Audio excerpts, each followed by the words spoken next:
احمس نے ابن بریدہ سے، انہوں نے یحییٰ بن یعمر سے روایت کی، انہوں نے کہا کہ سب سے پہلا شخص جس نے بصرہ میں تقدیر سے انکار کی بات کی معبد جہنی تھا۔ میں یعنی یحییٰ اور حمید بن عبد الرحمن حمیری حج یا عمرے کے ارادے سے نکلے۔ ہم نے آپس میں کہا کاش رسول اللہ صلی اللہ علیہ وسلم کے صحابہ میں سے کسی کے ساتھ ہماری ملاقات ہو جائے تو ہم ان سے تقدیر کے بارے میں ان آج کل کے لوگوں کی کہی ہوئی باتوں کے متعلق دریافت کر لیں۔ توفیق الہی سے ہمیں حضرت عبداللہ بن عمر بن خطاب رضی اللہ عنہما مسجد میں داخل ہوتے ہوئے مل گئے۔ میں اور میرے ساتھی نے ان کو درمیان میں لے لیا، ایک ان کی دائیں طرف تھا اور دوسرا ان کی بائیں طرف۔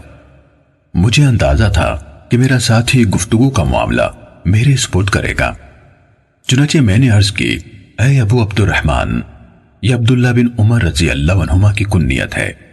واقع یہ ہے کہ ہماری طرف کچھ ایسے لوگ ظاہر ہوئے جو قرآن مجید پڑھتے ہیں اور علم حاصل کرتے ہیں، اور ان کے حالات بیان کیے۔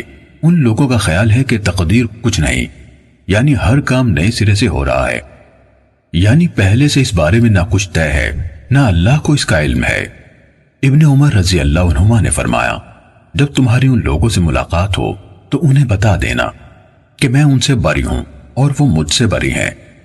اس ذات کی قسم جس کے نام کے ساتھ عبداللہ بن عمر حلف اٹھاتا ہے، اگر ان میں سے کسی کے پاس احد پہاڑ کے برابر سونا ہو اور وہ اسے خرچ بھی کر دے تو اللہ تعالیٰ اس کی طرف سے اس کو قبول نہیں فرمائے گا یہاں تک کہ وہ تقدیر پر ایمان لے آئے۔ پھر کہا، مجھے میرے والد عمر ابن خطاب رضی اللہ عنہ نے بتایا، ایک دن ہم رسول اللہ صلی اللہ علیہ وآلہ وسلم کی خدمت میں حاضر تھے کہ اچانک ایک شخص ہمارے سامنے نمودار ہوا۔ اس کے کپڑے انتہائی سفید اور بال انتہائی سیاہ تھے۔ اس پر سفر کا کوئی اثر دکھائی دیتا تھا، نہ ہم میں سے کوئی اسے پہچانتا تھا، حتیٰ کہ وہ آ کر نبی اکرم صلی اللہ علیہ وسلم کے پاس بیٹھ گیا اور اپنے گھٹنے آپ کے گھٹنوں سے ملا دیے اور اپنے ہاتھ آپ صلی اللہ علیہ وآلہ وسلم کی رانوں پر رکھ دیے اور کہا، اے محمد صلی اللہ علیہ وسلم، مجھے اسلام کے بارے میں بتائیے۔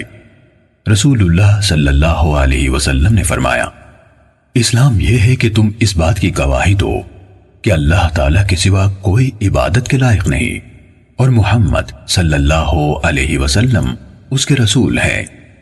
نماز کا اہتمام کرو، زکوٰۃ ادا کرو، رمضان کے روزے رکھو، اور اگر اللہ کے گھر تک راستہ طے کرنے کی استطاعت ہو تو اس کا حج کرو۔ اس نے کہا، آپ نے سچ فرمایا۔ حضرت عمر رضی اللہ عنہ نے کہا، ہمیں اس پر تعجب ہوا کہ آپ سے پوچھتا ہے اور خود ہی آپ کی تصدیق کرتا ہے۔ اس نے کہا، مجھے ایمان کے بارے میں بتائیے۔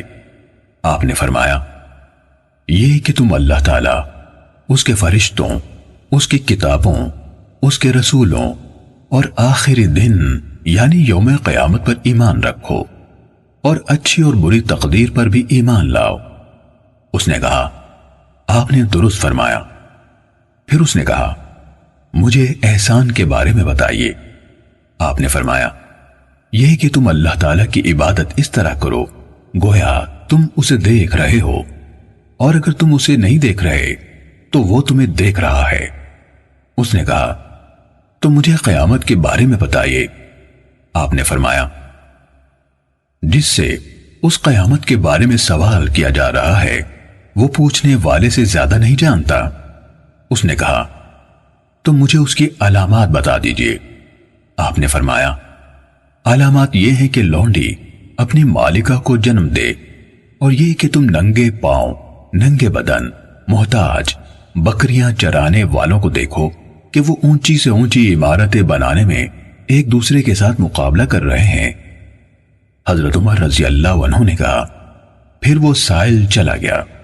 میں کچھ دیر اسی عالم میں رہا، پھر آپ صلی اللہ علیہ وآلہ وسلم نے مجھ سے کہا، اے عمر، تمہیں معلوم ہے کہ پوچھنے والا کون تھا؟ میں نے عرض کی، اللہ اور اس کا رسول زیادہ آگاہ ہے۔ آپ صلی اللہ علیہ وآلہ وسلم نے فرمایا، وہ جبرائیل تھے، تمہارے پاس آئے تھے، تمہیں تمہارا دین سکھا رہے تھے۔